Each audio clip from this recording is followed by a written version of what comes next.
If you want to get monetized on YouTube and you're struggling to get your 4,000 hours of watch time, you need to watch this video. This is the only video you need to watch if you're someone who's been on the absolute struggle bus of trying to get that first 4,000 hours of watch time in YouTube and get monetized. So we're gonna break this down. That 4,000 hours of watch time that you're looking for is 240,000 minutes of watch time in YouTube. The way we're gonna break this down is we're gonna figure out how long the length of your videos on average needs to be that you're uploading, because we're going to use the idea that most videos get 30% or less in terms of an average view duration. And I'm gonna give you the calculations that you need to know, okay, here's how much content I need to upload, here's how many views I need to get, and here's what my average view duration needs to be in order to get those 3,000 hours of watch time or those 240,000 minutes of watch time. But let's start with a daily goal, shall we?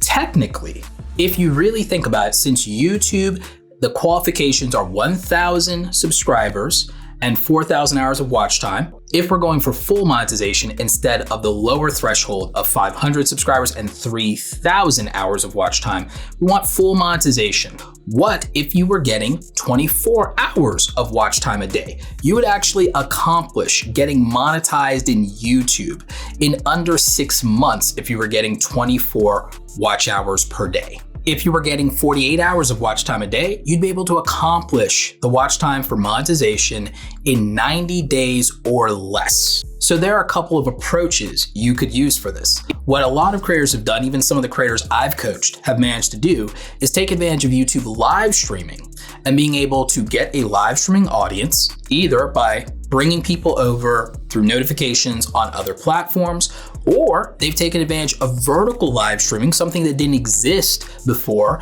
in YouTube, to go ahead and accumulate those watch hours. A lot of you don't realize that the vertical feed in YouTube, what we used to call the shorts feed, the vertical feed in YouTube also works for vertical live streaming, very similar to TikTok. And the watch time you get from the vertical live streaming feed counts toward your 4,000 hours for monetization or your 3,000 hours for the fan funding tier of monetization.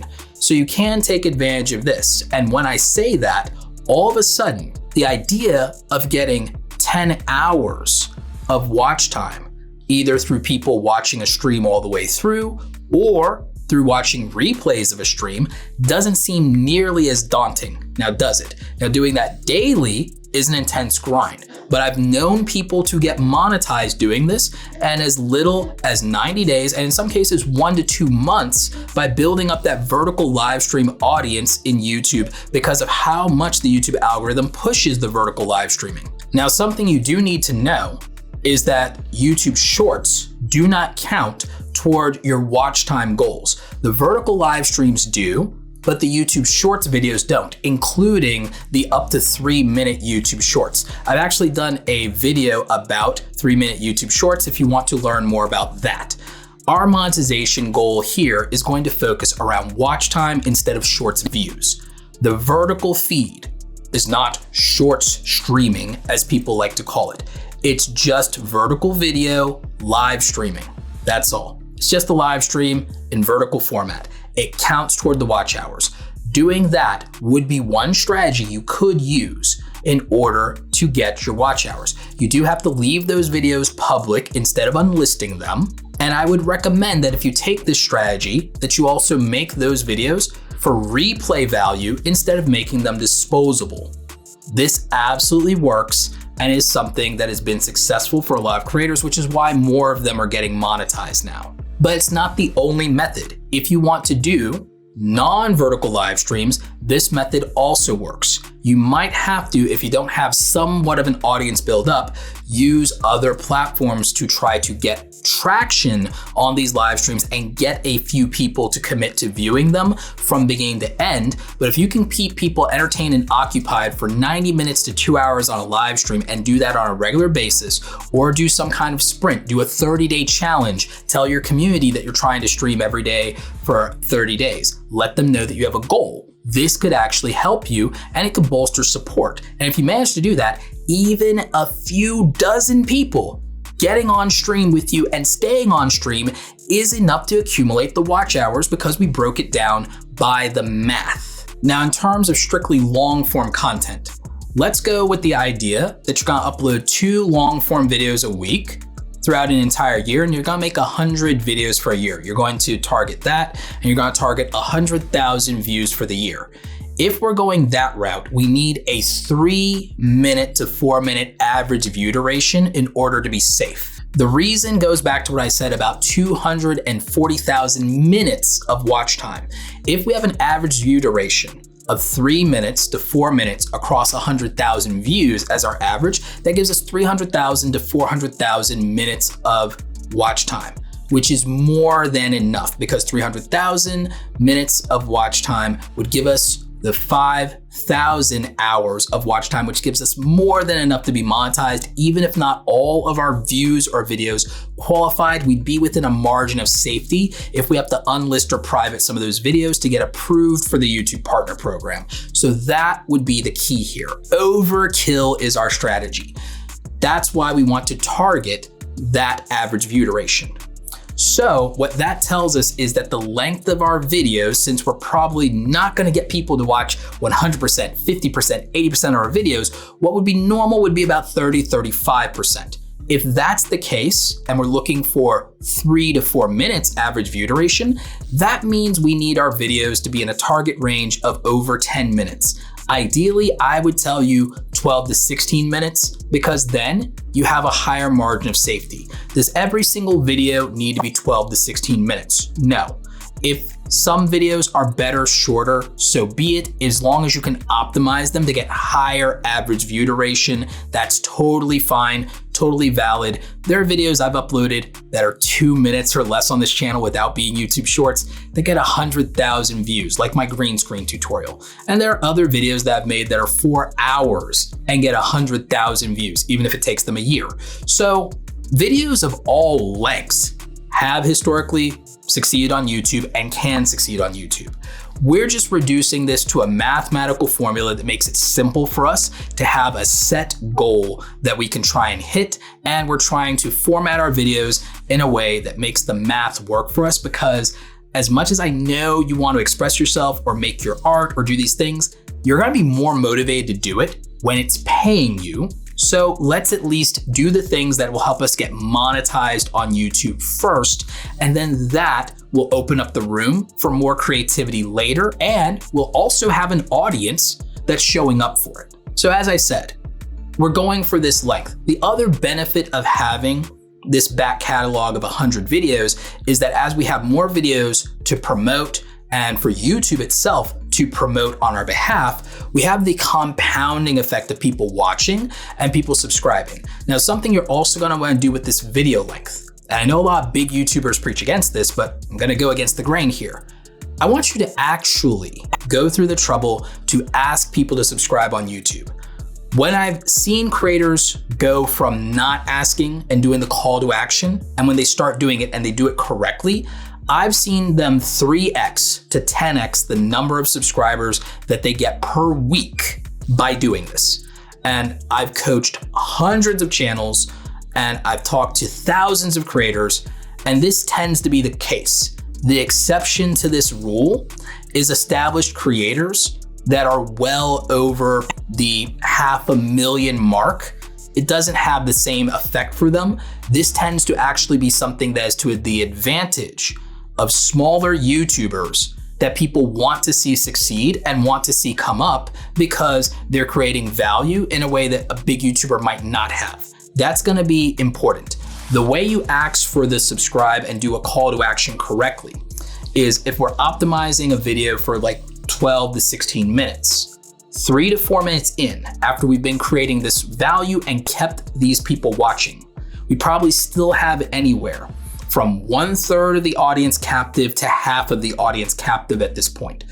So at that point is the most impactful to ask for the subscribe, and you do it typically like this. Hey, if you're enjoying the video, make sure you hit subscribe and notifications so you don't miss future content from me. That tells the viewer what's in it for them. It tells them that this is a way that costs them nothing to support you, but the benefit for them is, I am enjoying this. I don't want to miss more content. Let me do this in the hopes that YouTube shows me this channel again and I don't have to hunt for it. I want to see more content like this. If you're not only consistent in terms of a frequency of upload schedule, like we said, 1 to 2 times a week, if you can manage it, I recommend, by the way, not chasing big quality over a cliff before you're monetized, because even if you got the views you want as a small creator, just remember, you're not being paid for it. And something you may not know, or big YouTubers haven't told you, is there's no back pay if you get a viral video and get monetized after the fact. I'm not telling you to not put effort into your videos until you're monetized. But if you have this really big, viral, wild idea, wouldn't you like to get paid for that idea? Wouldn't you like that idea to benefit you as much as it benefits YouTube as a platform, instead of them keeping all the ad revenue from it? Because if you didn't know, I made a video about this.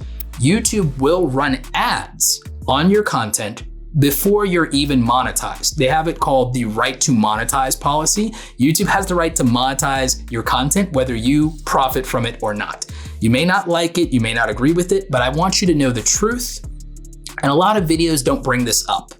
That's why I'm giving you a different strategy and a different mindset about this. And so rather than focus on quality and working your bloody heart out to make the highest video possible and only putting out 1 banger a month, when you're a small creator, a working class creator who's already probably not getting the attention you want, probably works a full-time job, then makes content with the scraps of energy you have left over 10 to 20 hours a week, I would save that content for when you have an audience that can show up for it, and for when you'll be properly paid and compensated, at least to some degree, for the value that you're creating.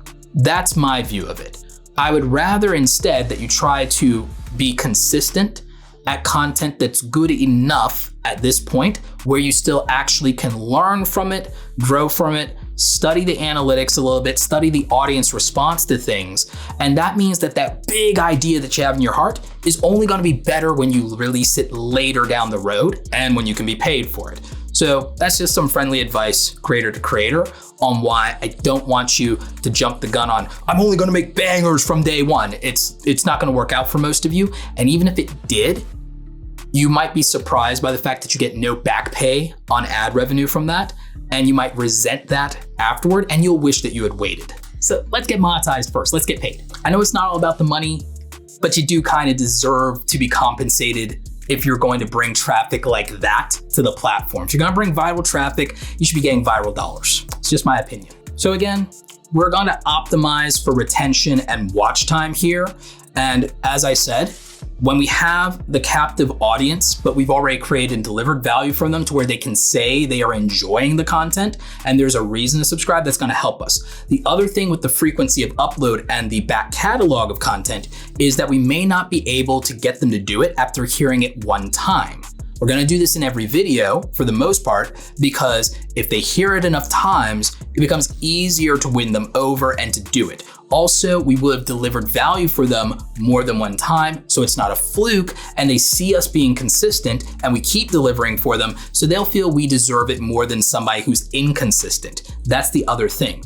Ultimately, you don't want to be in a position where you ghost your audience.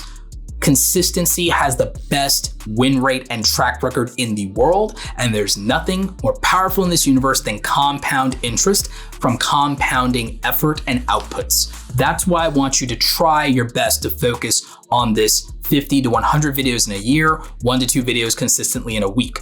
I also feel that to make it reasonable and fit with your life, if you're a working class creator who has a job, that you should kind of rein your execution into something that you can pull off with maybe 5 to 10 hours of effort at most per video, so that you can be that level of consistent starting off. And so you're minimizing the unpaid hours of work that you're doing in terms of your sunk cost to get monetized. So that would be my thought on it and my approach to it.